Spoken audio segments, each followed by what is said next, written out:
Ladies and gentlemen, what a pleasure to have Mr. Bhargav with us, a legend himself in the automobile industry, someone who's been driving the corporate India story for the last 40 years, having served in the bureaucracy earlier with great distinction. Sudha, over to you. You can start.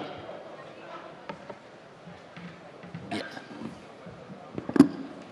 What a pleasure this is, and namaskar to you, sir. I mean, you know, we need more and more legends like you to show us the way, show us the path. With your permission, sir, if I may start. Thank you very much. Mr. Bhargav, today's theme is, of course, India sustaining the moment and the momentum. This is a time when the world economy is facing headwinds. You know, everybody's very bullish about India. According to you, sir, what makes India's story so special? You know, India always had a huge potential for growth. And that potential was based primarily on the quality of the people of India. I think there is no question, and nobody anywhere I think will question that if you look at the average intelligence of people anywhere in the world, Indians are amongst the most intelligent people that you will find on the globe. Indian people have a great commitment to hard work.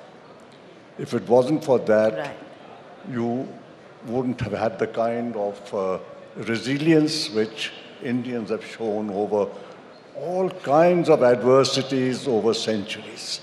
Yes, sir. And if you combine intelligence with hard work, with the fact that God has endowed us with very fertile land, with a climate which permits you to grow 3 crops a year, which very few countries in the world have. We have all the ingredients for a rapid economic growth. Right. Unfortunately, it didn't happen for a long time. But why the world has become very bullish now is because over the last 10 years, the whole system has changed. And now people find that there are really no fetters on them for growing to the full potential.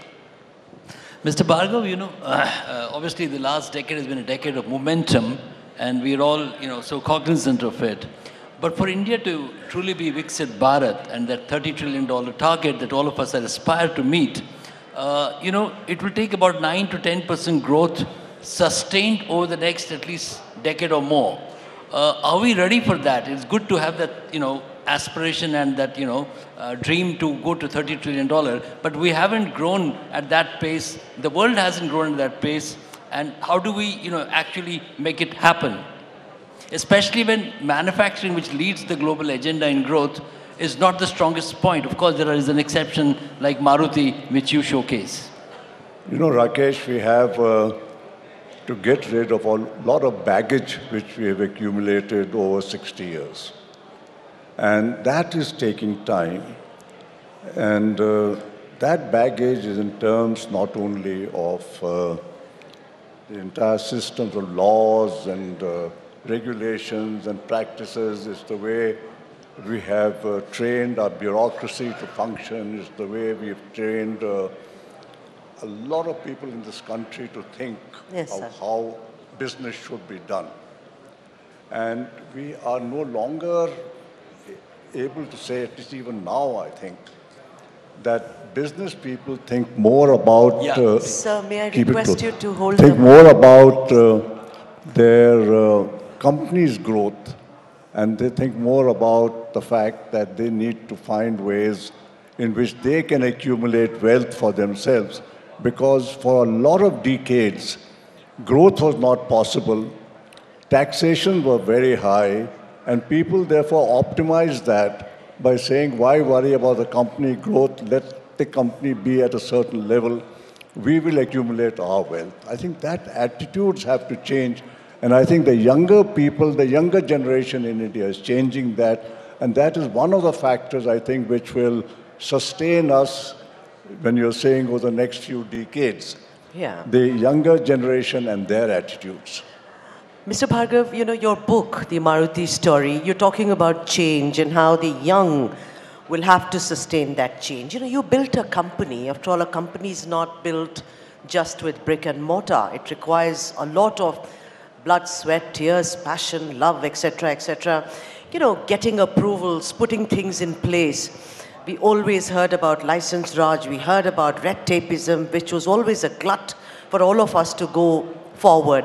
But this particular dispensation, as it were, the government and the entire system, it encourages entrepreneurship.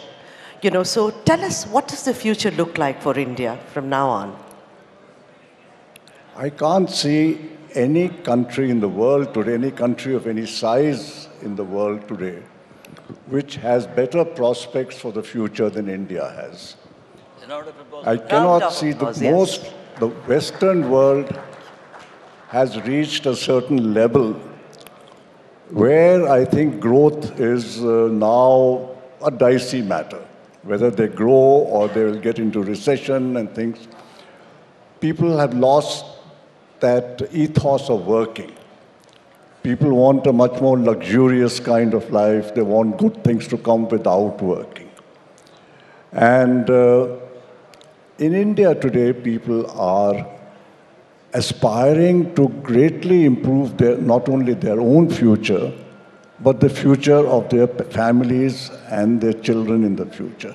And that hunger is going to drive India forward, which very few countries can match. Brilliant. Mr. Bhargav, you know, Maruti, of course, is a great example, which we cite as a great Make in India success story.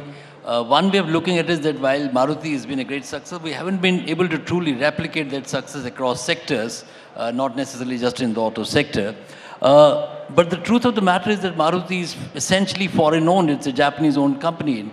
Does ownership have a role, especially in the context of India bringing in Atmanirbhar Bharat? So, you know, how do you look at the Atmanirbhar perspective and this Make in India context, given the Maruti template? So I'm not quite sure if I have understood what you're saying.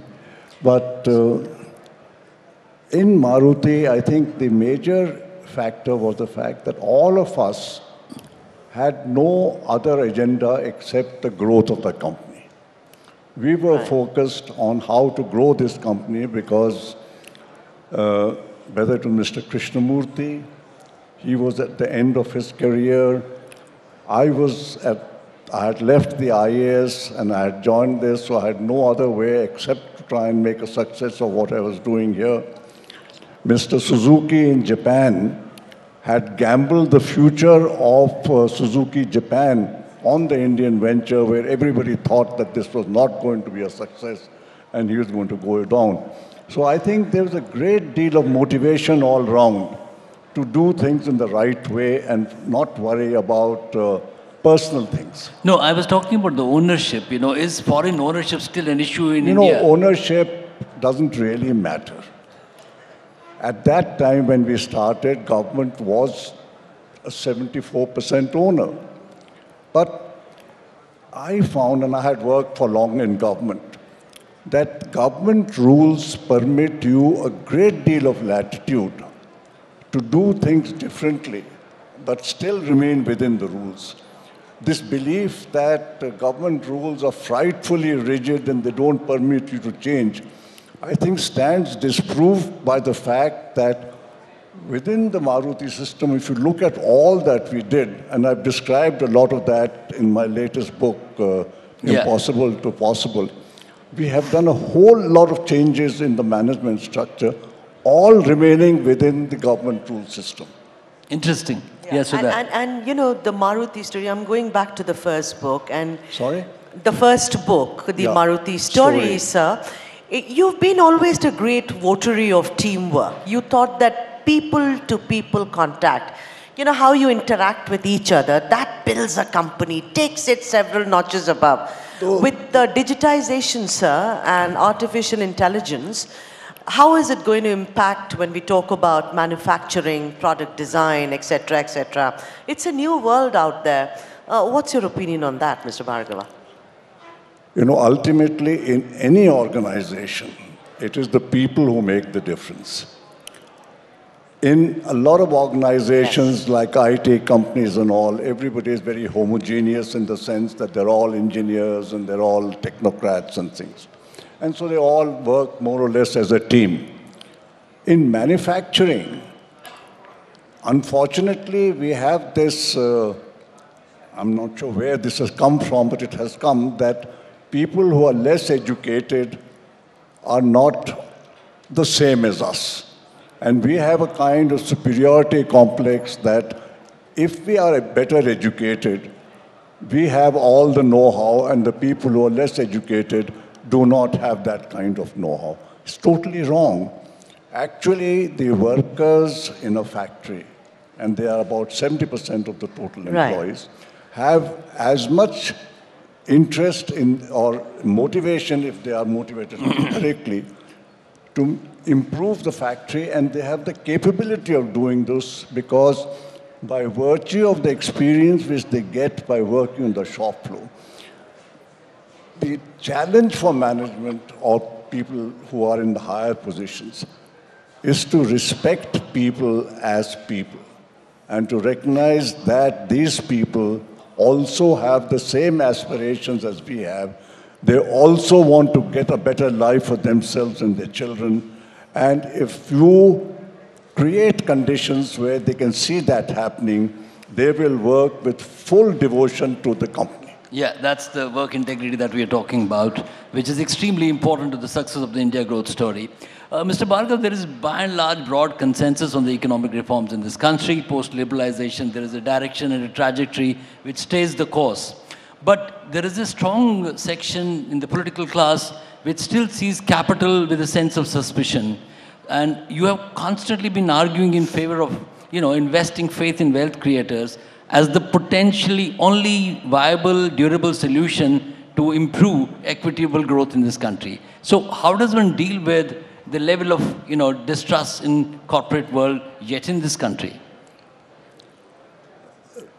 Rakesh, somehow I'm able to follow her better than I can follow you. Maybe the mic is faulty, sir. Could be, na? Yeah. No, Mr. Bhargav, let me just, speak a little slowly. I was saying that we've come a long way and there is political consensus on economic reforms and there is a broad trajectory when it comes to the growth story.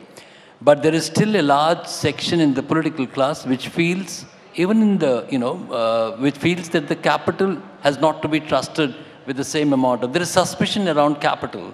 Private sector investments are seen as with some amount of suspicion. And you have been arguing for greater trust of faith in wealth creators.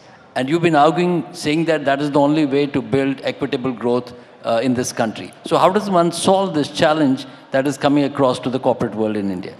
See, Rakesh, we have, even when we started our development in 1950, the logic behind the system of central planning and all was that we were a resource-scarce country. That hasn't changed that much. We are still, as you're saying, the private sector is short of resources to invest. Companies are not generating enough internal resources to finance the kind of growth which is possible today. The reason for that also is that we have followed a lot of the Western practices in management. We have not developed our Indian style of management, which should be, and Indian style is basically much more frugal. If companies are managed more frugally and you avoid a lot of unnecessary expenditures, which happens because that's the Western pattern, you can actually accumulate far more resources than you think is possible. I'm talking of Maruti. We followed a very frugal management style. We have been able to finance our growth from the original 100,000 cars to 22 lakh cars, which is about 21 times our original capacity, all from resources generated internally. We did not borrow, we did not have to go to anybody for money. We will double this to 4 million, again without raising money from anybody. We don't go to banks, we don't go to the stock market, we don't go anywhere for money. And with all that we have done till now, we have 50,000 crores of cash reserves. So it's not that companies cannot have money. It's the style of management which will make the difference. That's brilliant. And on that note, Mr. Bhargav, it's been a pleasure. It's an honor to have spoken to you. Ladies and gentlemen, give it up for a legend, R.C. Bhargav. It's our honor truly to have listened to you, sir. Sir, if I may have.